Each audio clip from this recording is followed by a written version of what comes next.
Namaste. All right. Welcome, everyone. I'm so glad that you're here, and me as well. Awesome. So, we are going to get started today. I'm going to play my little video I like to play at the beginning.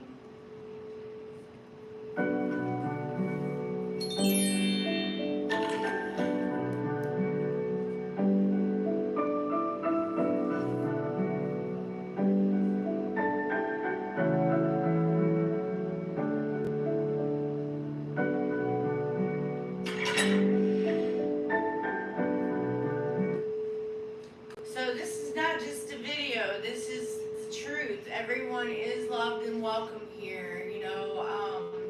Throughout the course of my life, I've come into this awareness that everyone has a unique energy for a reason. And so, when we can find a place of acceptance, first of all, for ourselves, that starts to pour out of us. And then we do see the divine in everyone. You think about yin and yang.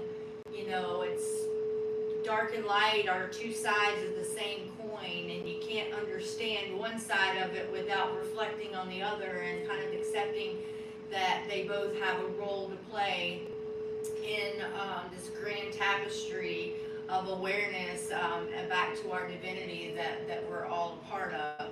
And so, yes, everyone is how they are, and when we can kind of get out of that judgment game about, oh, I like that or I don't like that, but accepting that it is for a divine reason and purpose, and everyone's kind of a mirror for each other. So it on a just a simple level, it can just be to help you understand what you are and what you don't resonate with, and that's fine too. But to give grace really comes to allow people to be where they are on their path and accepting that, just like you wish that others would do for you, right?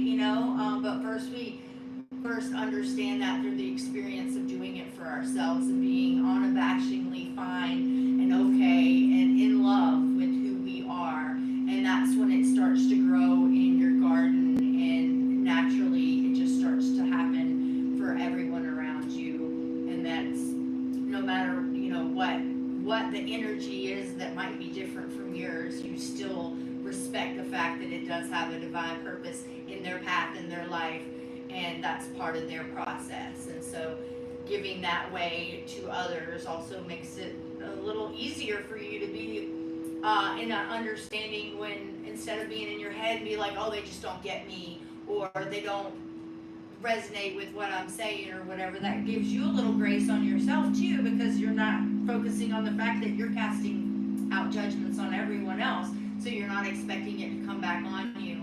And that really can shift your perception, and change your reality that you go through, because you're not waiting for somebody to be judging on you. So it does make a big difference in your experiences as well.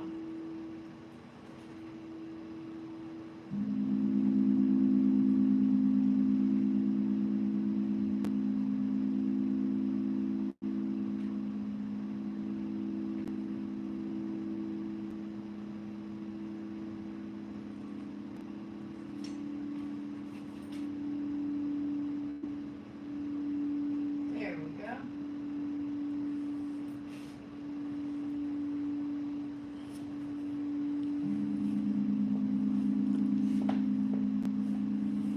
All right. Just want to thank everybody for coming. This means a lot to me, and I'm doing what I'm very passionate about, which is helping and healing people and helping people be guided back to their own personal truth, and finding joy and happiness in life now. And there are ways of thinking, and it's really simple kind of aha moments when you realize those start to make those shifts and changes that really do affect your life on a grand level.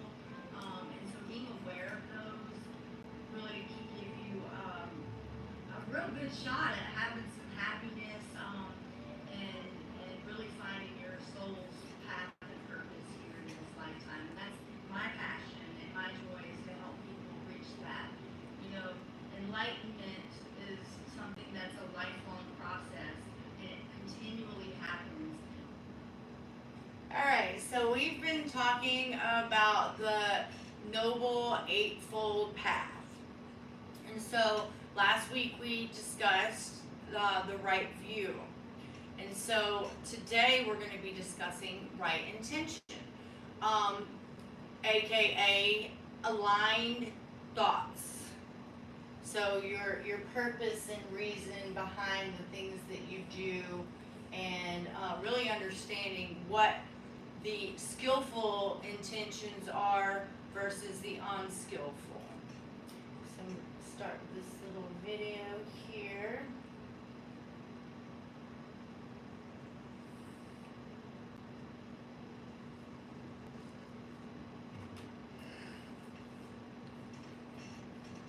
Have you ever considered how your intentions shape your actions? In Buddhism, right intention is fundamental to the path toward enlightenment. This teaching emphasizes the importance of cultivating thoughts of kindness, compassion, and non-attachment. When we align our intentions with positive values, we naturally influence our actions and reactions in life. This conscious awareness helps us break free from negative patterns and fosters a deeper connection with ourselves and others. Reflect on your daily intentions. Are they rooted in love or fear? By nurturing right intention, we pave the way for personal growth and a more harmonious existence, transcending the ordinary and embracing the extraordinary. So, Okay. All right. So with that being said, we're going to get right on into it.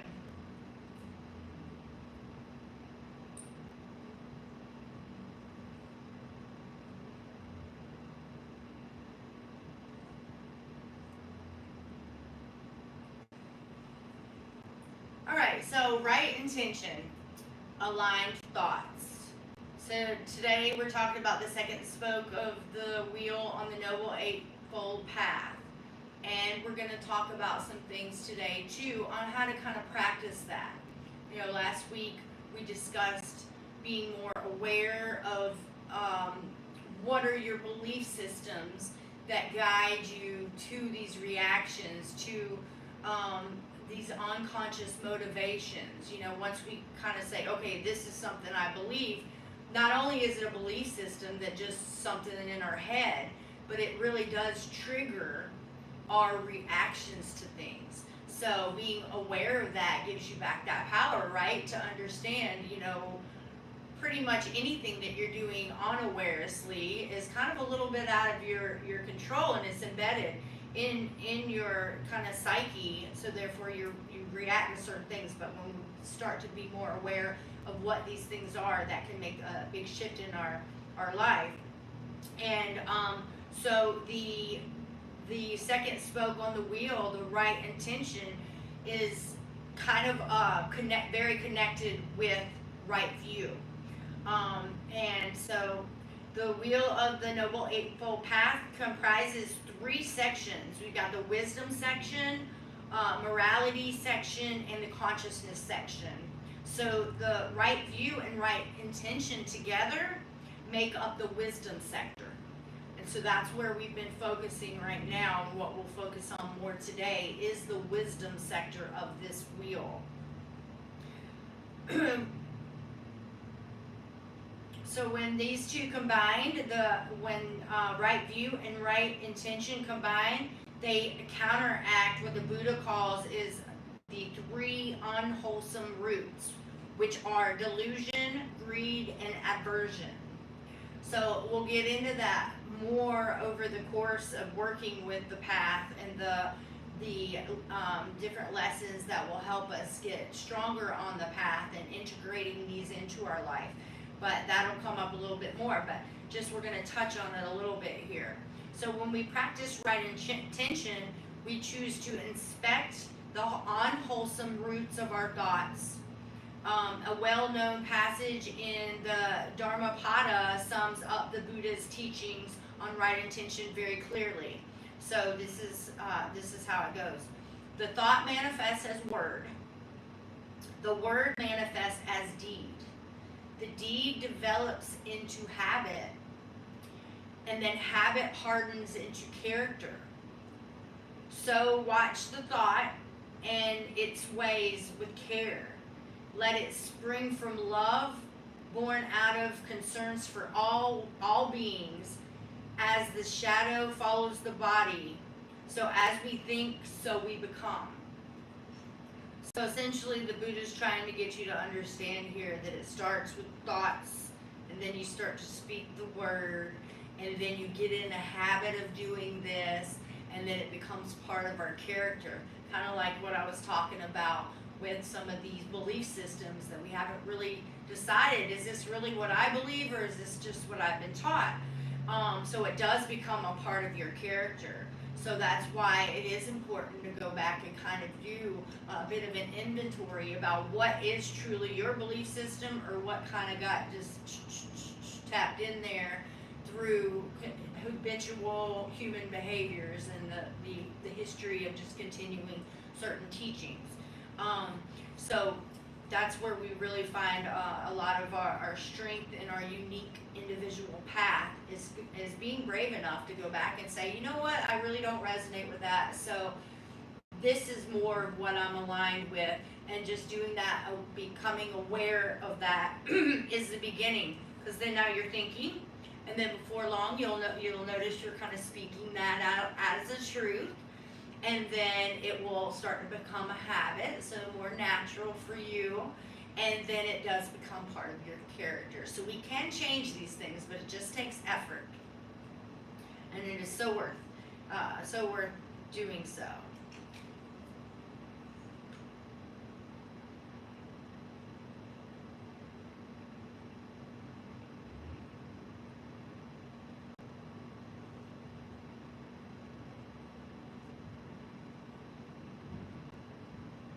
Right intention in Buddhism, also known as Sammasankappa, is a fundamental aspect of the Noble Eightfold Path. It emphasizes the importance of cultivating thoughts and intentions that are rooted in wisdom, compassion, and ethical conduct. This entails renouncing harmful intentions such as greed, hatred, and delusion, and instead fostering intentions of kindness, generosity, and understanding. Right intention involves aligning one's mental attitudes with the principles of non-harming and the pursuit of spiritual development. It serves as a guiding principle for ethical decision-making and contributes to the cultivation of a peaceful and harmonious mind. By practicing right intention, individuals aim to purify their motivations and contribute positively to their own well-being and the welfare of others. Right intention in Buddhism, also known as Sammasankappa, is a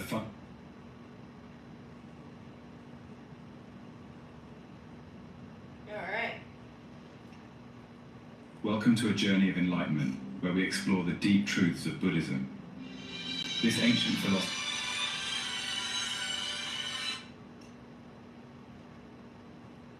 Okay, so our thoughts can serve as serve like a link of kind of like a shadow. If you think of how our physical body has a shadow, our thoughts can kind of be seen as that. So both on the path that we seek to walk, and also kind of bringing up some things from how we've lived prior. You know, so when we decide to make a change and we start to do more skillful things with our thoughts and our actions, we have to be prepared to know that some of these things that we've done prior are going to start coming up. So, you know, accepting them with loving kindness and just accepting that in order to make any shifts and changes, we actually have to be aware of the things that we have done in the past and see, you know, yes, I definitely see where I could have done this as opposed to, and then I wouldn't have went home and felt guilty. So they do come back up for another chance to be seen, like we were talking about before Quinn came in. The things that you went through in the past, you can look back on them and see from a higher perspective as you grow and stretch your consciousness out and your energy rises in vibration. You can go back and look at some of these things from a higher perspective and see some things that you didn't. Kind of like a movie that we have maybe watched when we were younger, but as we gain more knowledge and we grow up a bit and get more experience, that same movie has a lot deeper meaning, right? As we reflect back on it. You can also do that with your life as well. Instead of being like, oh, that memory, why did that come up? Let me push that away. It's coming back up as a guide to help you to have an opportunity to see where it was more of a blessing than a curse at the time. You know, we kind of curse those things and be like, oh, that wasn't good. But when we can get to a place where we can see things from that higher perspective, and then we can have a better understanding of what an intent behind it could be on our path, instead of it just being to cause us suffering, that it actually was trying to give us an opportunity to change our reactions by the way that we see things. So just like our shadows, we cannot separate ourselves from our thoughts, right? Definitely can't. They're there. It's a part of life and being human. So the goal instead would be finding skillful ways to work through the thoughts and the things that we have arise within us, so that our thoughts bring about the most amount of good possible. This is why it is also sometimes called skillful thinking. We can bring a skillfulness to our minds and practice self-reflection on our thought patterns. This is especially important for our negative thoughts, because until we see where and why they arise, we won't likely have much luck in changing them. So, but of course, we don't want to focus solely on the negative aspect. So the Buddha wisely instructed us that we begin with what we hope to do with our thoughts, which is the intention itself. So that's where the intention comes in, is your intent to work with your thoughts, your intent to not just have the negative aspect, but to see the truth behind it. Like, what was it really there to do? Was it really there to make you suffer? No, it was an opportunity for growth, an opportunity for us to make a shift and a change in by the way we reacted. External things can do whatever it chooses. It's our reaction is by the way that we start to feel the impact of the situation. So that's kind of hitting on what the intention is all about, is intending to shift from making a choice of unskillful thoughts to the skillful. So that's where this intention lies here.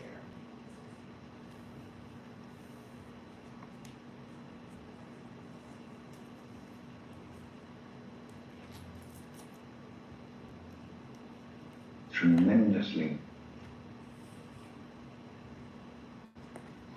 We've been looking a little bit at the Buddha's Eightfold Path, the scheme, the unfolding sequence of elements that he laid out as a practice framework. So this session, we're going to look a little bit at the second step in the Eightfold Path, right intention. Human beings are very intention-led animals. If you look around you right now, probably nothing that you can see within the room you're in, or indeed outside, probably none of it has been untouched by human intention. It might well be that human intention is one of the most powerful forces at work on this planet that we find ourselves today. And this element of human intention is perhaps getting stronger as time goes by.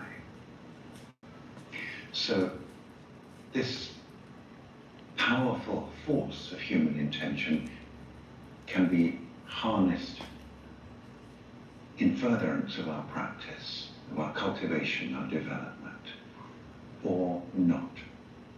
You do come across, you may well have come across yourself, teachers, people who say that intention is actually problematic on the path of practice and development, that we should strive to be without intention.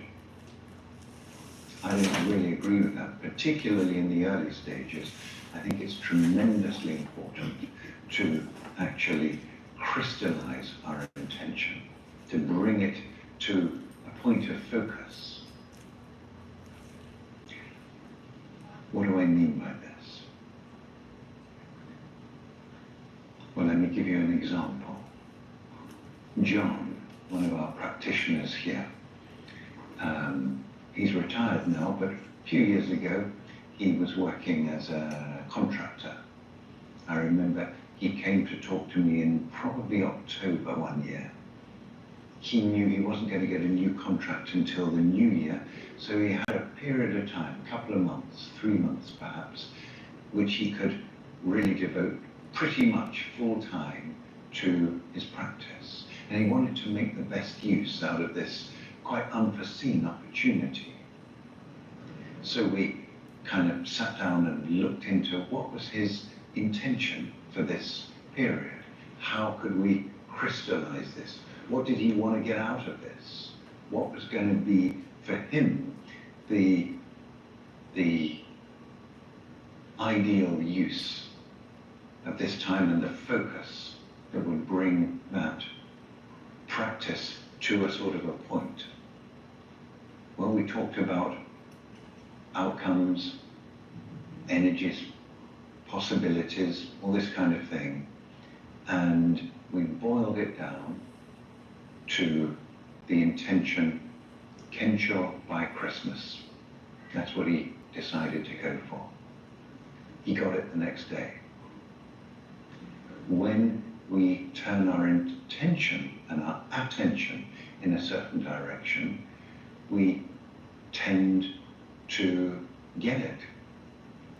So in terms of our right intention, can we bring together, can we crystallize an intention towards awakening, towards greater liberation, greater awakening and freedom within our life? Okay, we're going to pause there for a second. Alright, so traditionally the Buddha taught right intention as 3 central properties. So we've got renunciation, goodwill, and harmlessness. So these are kind of the 3 skillful intentions. And so I'll go a little deeper in that.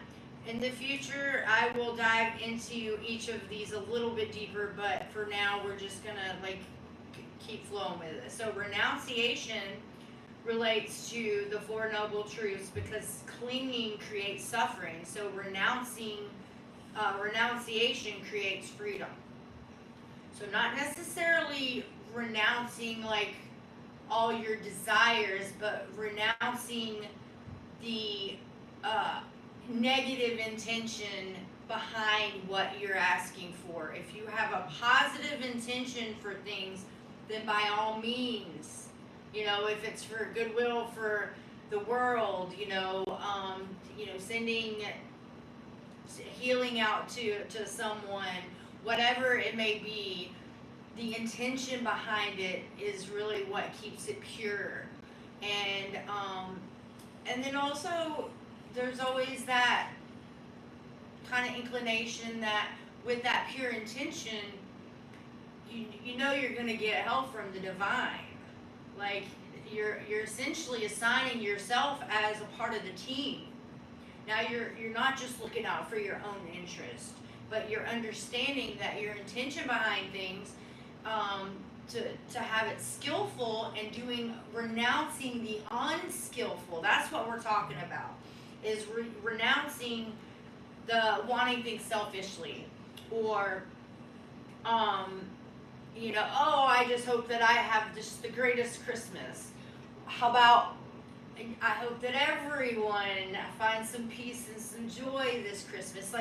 Purifying where your intention lies, and really in those moments remembering that we are all a part of something big. a divine tapestry, each of us having our own place in it and our own experiences.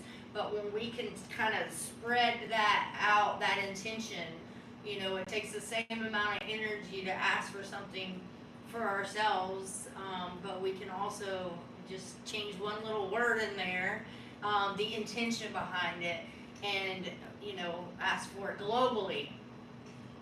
And then harmlessness. Not something happens and you're not happy with the outcome. Be like, oh, I hope they have a crappy day or whatever. Like, you don't want to cast out harmful things upon other people, and sometimes that's not so easy, right? Somebody does us wrong and we're like, oh, I hope they feel the pain that they caused me. That is not of a good intention, right? That's not a way to keep our intentions pure and to keep our focus on that. We're letting that negativity rule our now. We're allowing that to be destructive. So just keeping in mind that the intention behind things really does make a huge difference in this path. And so renunciation, just remembering that renunciation is not renouncing all of our desires, but wanting things for the right intention. Wanting, if you desire to have more money, is the intention behind it so that you can enjoy life and not have to be worried about, oh, can I afford this? Let me calculate. Or to have more money so that you can bless other people around you that you see struggling, and that's a desire for you, is you want to help when people need it and whatever. These are good intentions for this, right? And of course you'll be blessed with it when your intentions are in such a pure manner. So go back to where I was. So renunciation being a part of the Four Noble Truths, because clinging creates suffering and renunciation creates freedom. So because we recognize that everyone suffers, we offer goodwill and wish that all can be free from suffering. And because we don't want to do anything to cause suffering, we seek to live harmlessly towards others. So that's putting those three into check. So renouncing, kind of that selfishness, and just, only asking for things for ourselves and kind of forgetting about everybody else, just being, those are the type of things here that we are trying to renounce, and kind of understanding our role in oneness and our role right here in this grand awakening that's happening now. And so really to remember who we are, we are here to help each other. And so, yeah, just purifying those desires with that good intention. So the Buddha says that if we pay attention to these three forms of intention, we will likely find all we need to do, all we need to work with our minds for more positive energy and positive outcomes. So that's all we have to really do, is get our intention in alignment, and then that's when we will start to have more positive outcomes. Like the gentleman was speaking here, he was saying, the guy had asked for this collaboration, and his intent was to, help a broader, not just help himself, oh, we'll make a lot of money, and oh, this is going to be great for us, but it was going to be something that was going to be for everyone. And he asked the divine, by Christmas, and it happened immediately. He had the recipe for his cake, right? He had good intention. It was something that he wanted to collaborate with somebody that has a good mind and good intention. So he chose to work with other like-minded people in this scenario, and he manifested it pretty much immediately. But he gave grace also to the divine for divine timing, saying, oh, by Christmas. it just, boom, happens so quickly. So these are things that we can understand about how having the right intention on something literally does align you with the divine in such a way that that's what the guardians are here for. That's what all of this, support is all about, is that's one thing that the masters know, is like that intention is very important. So that is their intention for humanity as well. So when we align our intentions up in such a way, we are essentially working with the divine, with our divine higher self, and remembering who we are and the role that we play in that. All right. So, where am I? Here. All right, so then as we think, so we become. So this is also speaking to, everyone's heard of law of attraction. There's also law of assumption. Law of assumption is essentially, you've heard fake it till you make it, like acting as if, even though you haven't received something yet, your reactions, your thoughts, your intentions are as if you've already had it. And that's when things really do come to you in such a way, because you're not, you're changing the way that you're perceiving things. You're changing your thoughts about it. You're actually playing the role. You're being the role of it. So you have shifted your energy already. So therefore, how easy is that thing going to come to you? Because you're on the same vibrational level. So we do have to do this work. That's the work I keep speaking about, is getting ourselves to where our thoughts and our energy is all in alignment with these things in such a way that it can come to us naturally. And it is slightly different than the law of attraction.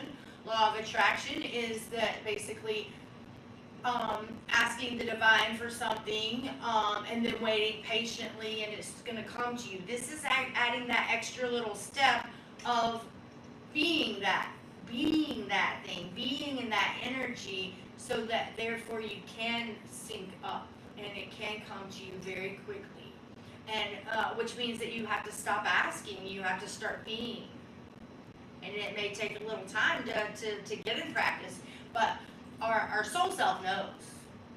Our soul self came fully equipped and ready for this part of our journey that we're allowing ourselves to be unfamiliar with, but walking by faith and by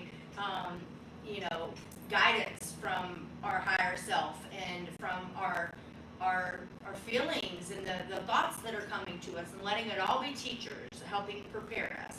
But yeah, there's a point where we just have to start being. We don't need to keep waiting around to become it. We are it. So it may feel a little uncomfortable at first, but just be that thing that you desire and be in that energy of it.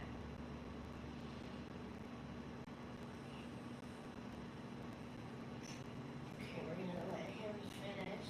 He has some great things to Now, share with each us. person has their intention. In the Zen tradition, this is crystallized frequently, and you'll see this in many of the old masters, in terms of a vow or a series of vows. For example, there's quite an eminent Zen master a couple of hundred years back in our background called Master Tori from Japan. And Tori's vows are very famous. He put a lot of energy into composing his vows, and then he would bring these to mind. Now, what would your vow be? The shorter, the crisper, the clearer you can make it, the better, my experience. Now, this can be something that actually is there for your whole life. And we have, for example, the overarching Bodhisattva vow. However innumerable beings may be, I vow to save them all. Now, how's that going to manifest? Well, one of the things about a vow and intention like that is you're not going to run out of stuff to do. It's going to keep you, as it were, going. It's going to keep you on the path. But it's also totally possible, and I think quite a smart move to have more targeted, perhaps even more short-term vows. What are you going to be focused on maybe now, maybe over the next month, the next 3 months, the next year? If you can boil that right down to a phrase that every time you sit down to practice or you begin your walking meditation, anytime you've got a practice opportunity opening up, if you can, as it were, bring to mind your vow and then start the practice, it's quite extraordinary what can manifest. This element of intention, and intention in this case towards awakening, is tremendously powerful. Another perspective on this is, in the Zen school, we come from what's called the Mahayana school of Buddhism. The great or the boundless vehicle would be one way of characterizing this approach. In this approach, there's a conception that the whole universe is undergoing a process of waking up. It might be slow, but nevertheless, the whole universe is moving towards greater awakeness, greater aliveness, greater liberation. When you make your vow, when you, as it were, establish your right intention, one way of thinking about what you're doing is you're aligning your individual sense of things with this universal waking up process. And this is very powerful. Changes your alignment with the world. In a sense, it changes the world that you're living in. So perhaps it might be time well spent to think about your intention, your deepest heart's wish. What are you really here for? What, for you, is the fulfillment of your deepest sense of the purpose of this life experience and life energy that you're manifesting right now? What is your right intention?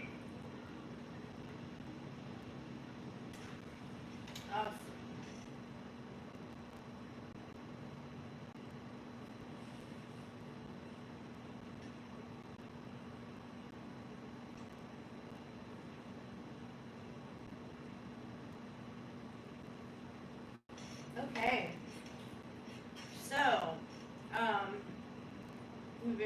I've been pretty good at giving out a little bit of reflective homework type things, right? So this is what we're gonna be kind of asking for you to focus on this week. So this week our homework is to become more aware of our intention. Can you practice being aware of thoughts preceding your actions? Like, so, and it's going to be kind of behind the 8 ball type of thing, right? You see yourself doing something and then be like, what were my thoughts right before I did that? Because we're just kind of robotic, right? We're just kind of doing our stuff.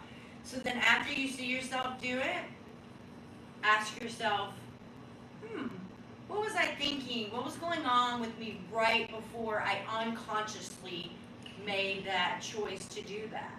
And if we can start to dive into that a bit more, we're going to start to see where our intentions with things are. And then that's also going to bring us back to where our view is on things, right? What our belief system is. So you see how it's tying together. So we're going to see ourselves do an action. Back it up. What was I thinking? What was going on in my body? And then, it's attached to this belief system. I see. So now we're able to see with the work that we're doing here, that it actually is causing this reaction to things, but we're able to see it from the other side. So that gives us our power back then to make these changes, right? When we become aware. So, also consider starting each day this week by simply going over the poem or the citation that I did before. I'm going to go over it again, but if we'll start each day with reminding ourselves of this, it can be a real helpful reminder that our thoughts and our intentions are worth cultivating. So the citation that I'm speaking about is, the thought manifests as word. The word manifests as deed. The deed develops into habit. The habit hardens into character. So watch the thought and its way with care, and let it spring from love, born out of concern for all beings. As the shadow follows the body, as we think, so we become. So, do you see how this is going to be really helpful for us to be able to pinpoint some of these things, and it's kind of like seeing a weed in your garden. When you see it, you're able to pull it out so that something else that you desire can grow in its place. Right intention is a concept in Buddhism that emphasizes the importance of ethical behavior and spiritual growth through one's motivations and intentions. So here are some ways to practice right intention.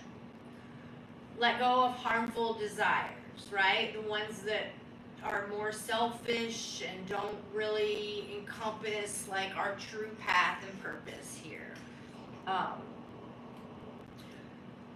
So right intention, encouraging people to let go of harmful desires like greed, hatred, and ignorance. Number 2 thing is develop loving kindness and compassion. So developing the right intention is seen as essential for cultivating loving kindness and compassion towards oneself and others. Consider the intent behind every action.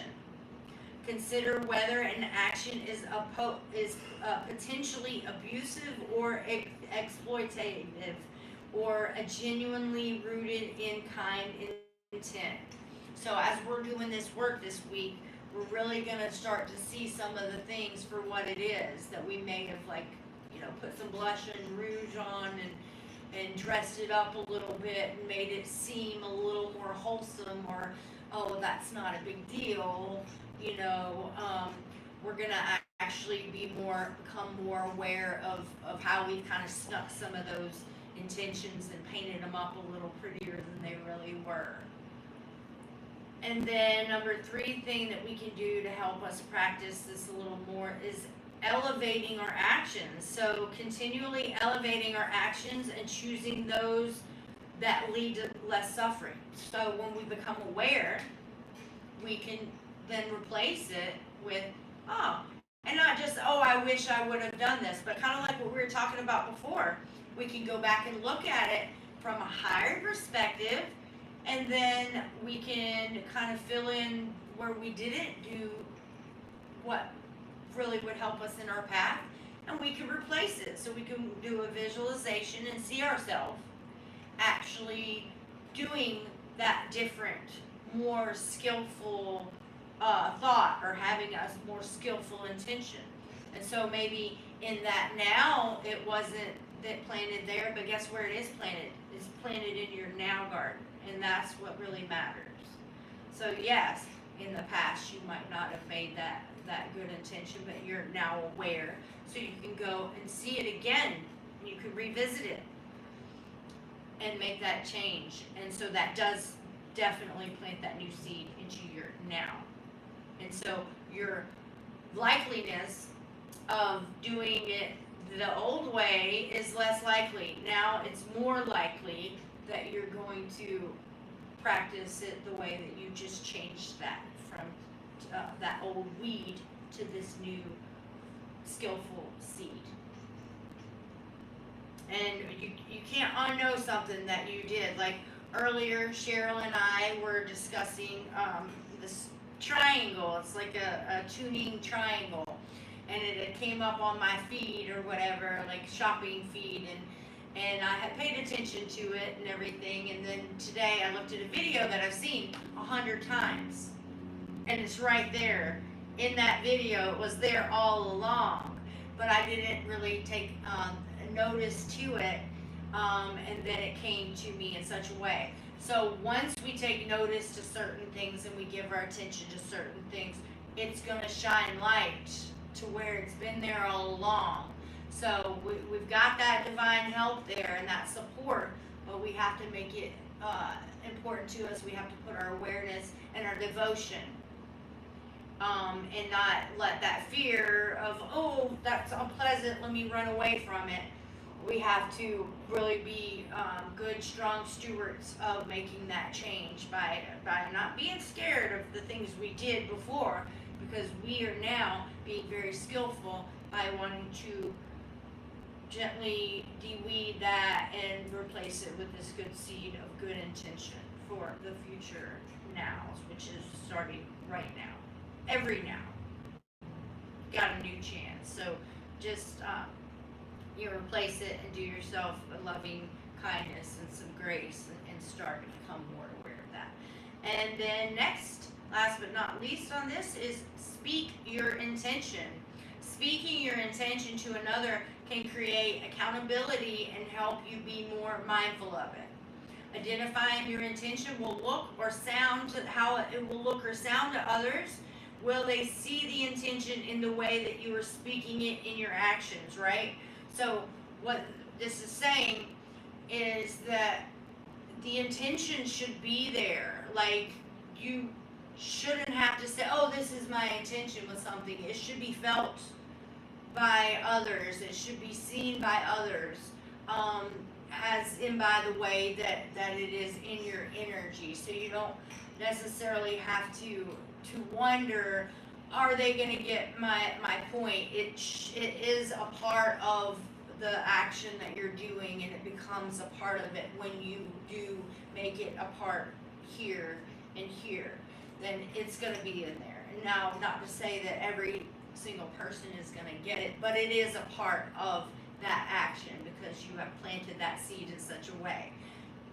So that part don't worry about. But if you find that you are being highly misunderstood, there may be a little part, and it's a continual thing, there may be a little part of your actions that are still connected with an unskillful intention. So we might need to do a little more scientific dissecting of our actions. But as we do this work this week, we're going to start to have some light shed on some of those areas for us.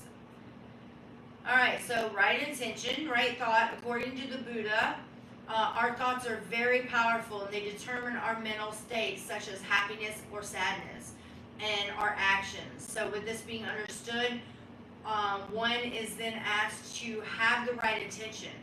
While this means several different things, it is essentially asking you to turn away from the vicious cycle of craving and desires by committing to a lifestyle of self-improvement and ethical conduct.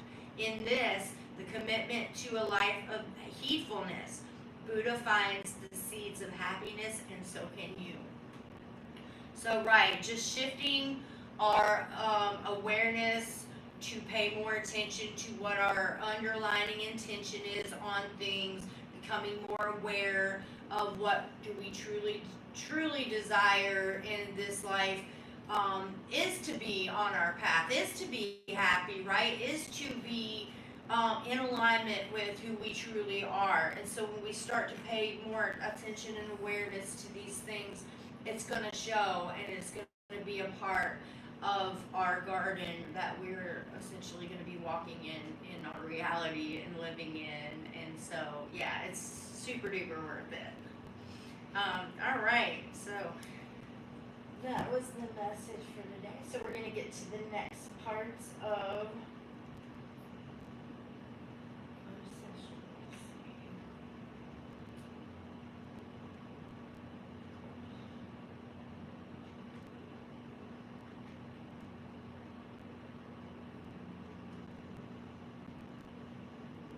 okay. Y'all ready to do some chanting? Awesome. Let's get it going.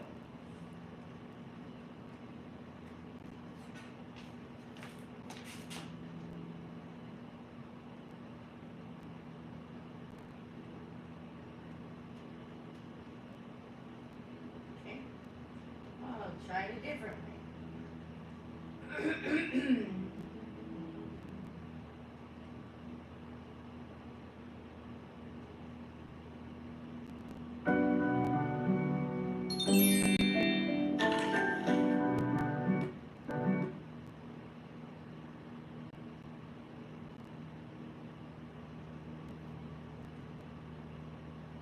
All right, here we go.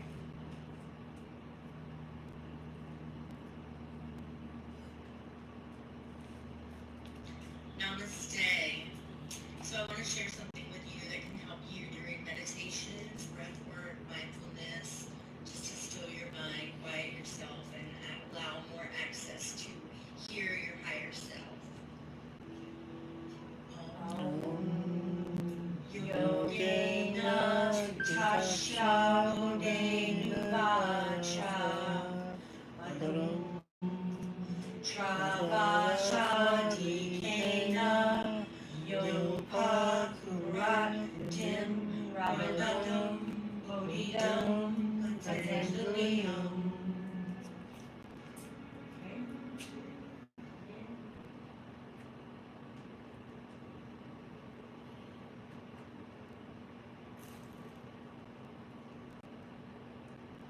For your higher self. Yogena Tasha Bodhenu Vacha Travashadikena Yopakuratim Ramadam Bodhidam Patanjaliyam.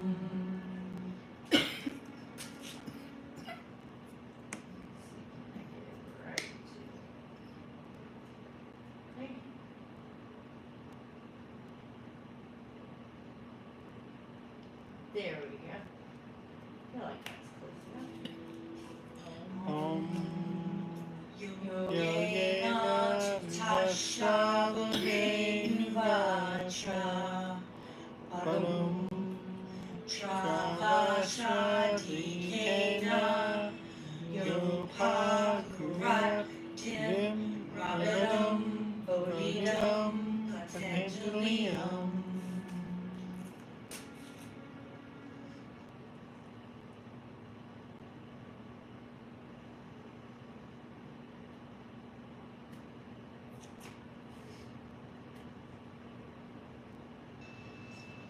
All right, so I'm going to join myself and help clear any blockages that come from any source, anything that is clogging up your flow of all your chakras and your energy flow. I'm just gonna go around and you know specifically what they are.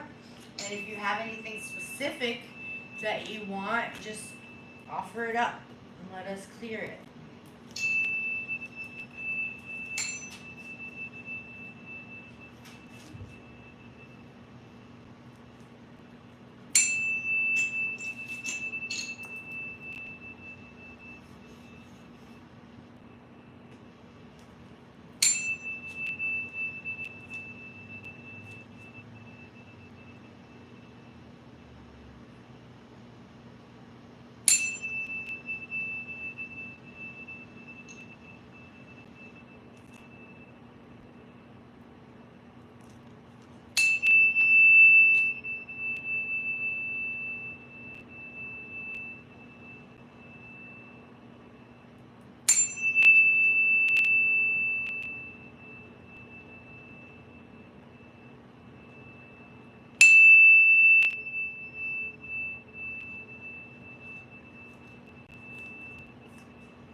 this is one of my very special tools in Reiki, and elephant represents never forgetting, remembering who you are. This is one of my tools that I use to kind of knock on your energy body, your auric body, your auric field.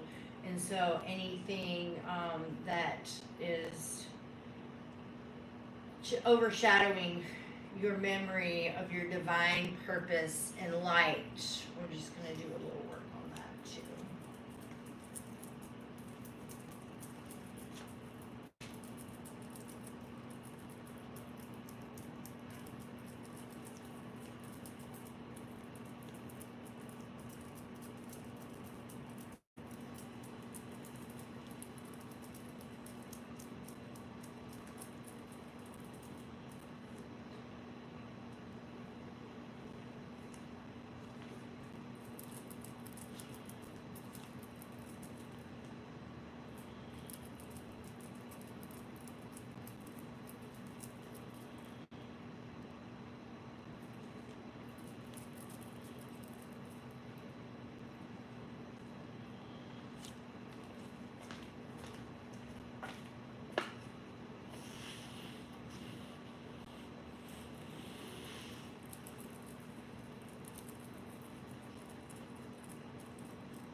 We are human beings. We often confuse what we do with who we are, taking our sense of identity from the kind of job that we have or do not have. What we all need to remember is that we are human beings, not human genies. I challenge you to contemplate this for a while today and see how it can help you in your life. Awesome, yeah. Essentially, we're human beings, you know, we have a certain job or a certain archetypal, several of them, that we play a role in our community, in our families. But at the end of the day, we are divine, eternal beings here that came for a specific purpose.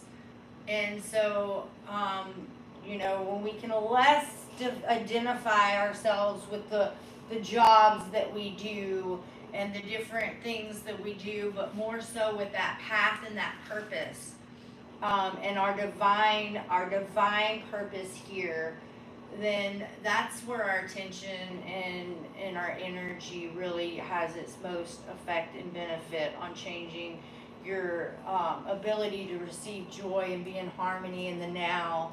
Is you are not your job. You are not how so-and-so sees you or so-and-so sees you.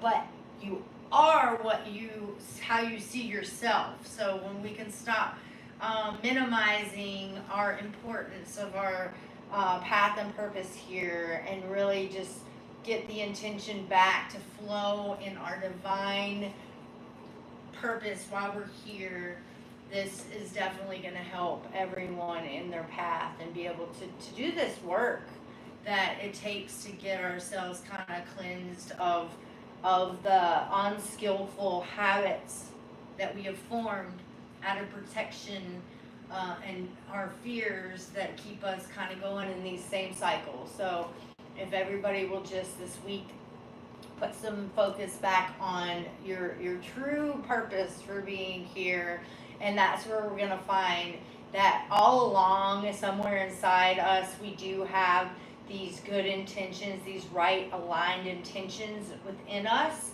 but they've been kind of overshadowed by some of the fears and some of the things that we've experienced in life, and we took to be of the lower value versus the higher value, and we'll start to make this change and this shift where we can actually see and reassign some of the meanings to things that we've been through, that it actually was trying to help guide us to where we could get where we are now, starting to wake up and remember that we are guardians here. Our divine higher self is here with us. We have so much support and love, and we just have to get our thoughts back in alignment to where we can start to flourish in our divine mission and purpose here. So I just want to open the floor now to you guys and see if there's anything that you would like to say or anything to add, any questions.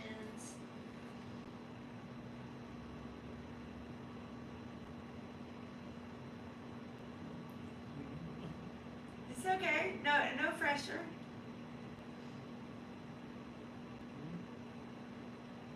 So excited about doing the homework, Yeah. going within and truly learning and knowing who I am. Yeah. Practicing that. Yes, that's awesome. And can you see the process here? How the Noble Eightfold Path, and we're only on the second spoke now. But you see how they work together. And so we start with the view, because that's really what's embedded into us is a lot of our reactions to things. And now we come in with the intention, giving us more ownership over the belief systems that we have and the things that we choose to do. So now when we get our alignment with our intentions being of the highest good for our path, that's really gonna start to affect. And as we go and add, and once we get to 8, you'll kind of be shocked that there's actually a 9 and a 10 that are not really, but that's a little more advanced, and we'll get there. But each week, and especially if you're doing the homework and you're putting some attention on your reactions and your day in, day out, and things that you've been through within that day, and just being more aware of the unconscious motivations and kind of pinpointing as we go through, then a couple months from now, everybody here is just going to really have a whole different shine to you, and really just feel very very much transformed. But I like to say, like, almost like back to where we are meant to, our more pure state. And that's where we are kind of living in nirvana. And then as we are in the nirvana of things, that's when enlightenment starts to come in. And honestly, enlightenment is something that our soul holds for us until we're ready. But so we do have to start making these shifts and changes and awarenesses within our lives and our actions and our thoughts, so that we can get that beautiful gift that has been waiting there for us all along. So, Quinn, do you have anything? It just, like, I feel like it all really makes a lot of sense, particularly with, like, right view, but just also in itself, like, looking at your intentions for things and having a more of an intention that aligns with not just your own needs and desires, but also those of others, and just that kind of manifestation having much more power and much more reach and much more significant effect than, like, you might read in, like, The Secret, or, like, books on manifestation, where, like, the intention is more driven towards typically selfish goals or personal gain. Yeah, no, I definitely understand and feel exactly what you're saying, and that is true, and that's why the right intention is spoke number 2, because that's in the wisdom sector, and that's where we really do start to grow when we become more wise and aware, that, and like I said before, it takes the same amount of time to ask something on a grander level than it does to singularly, selfishly ask for, oh, just me. We have the power to heal, to share that globally.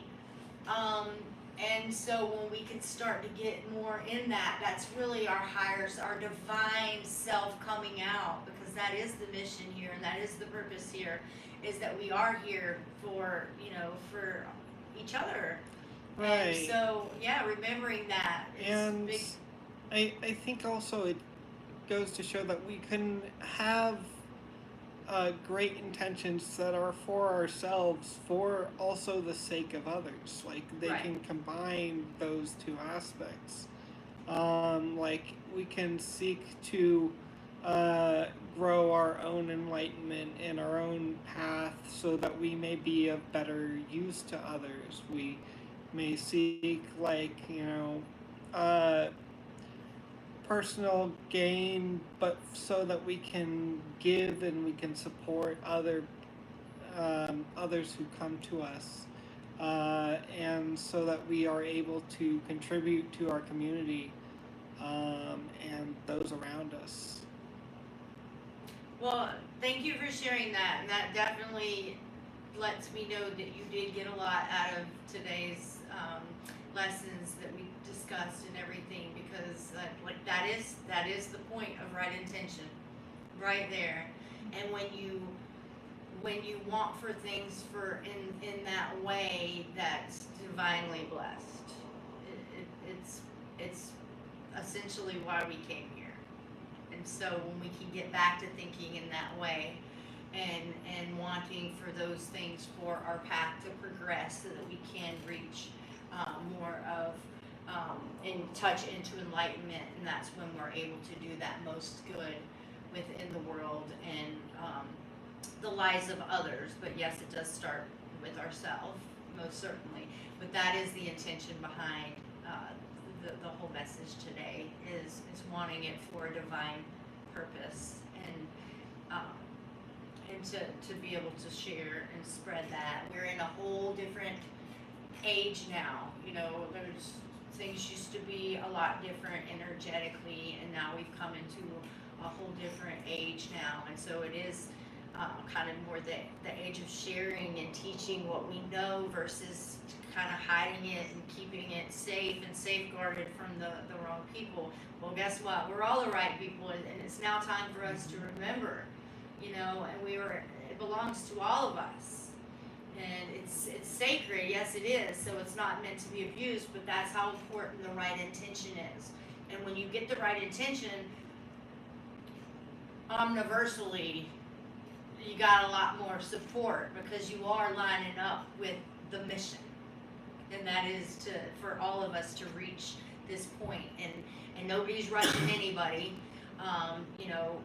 The divine doesn't give more than a person can handle, and we're the judge of where we are energetically, and our light is the signature of who we are, and that all comes down to how we feel about ourselves. So at the end of the day, when we start to align our intentions in a better way, it really does almost like you see yourself in a different light as well. And so your energetic signature is going to have that stamp of approval, and that's going to be seen by the ones that are in need for that medicine at that time. So awesome. Well, I'm going to close it out here, and just want to say thank you everyone for joining, and also anyone on the live that got to join us today, or maybe that sees this at another time. Want to thank you, and also invite you to come in person. But either way, if this is the way that you can connect, we love you just the same. Keep watching.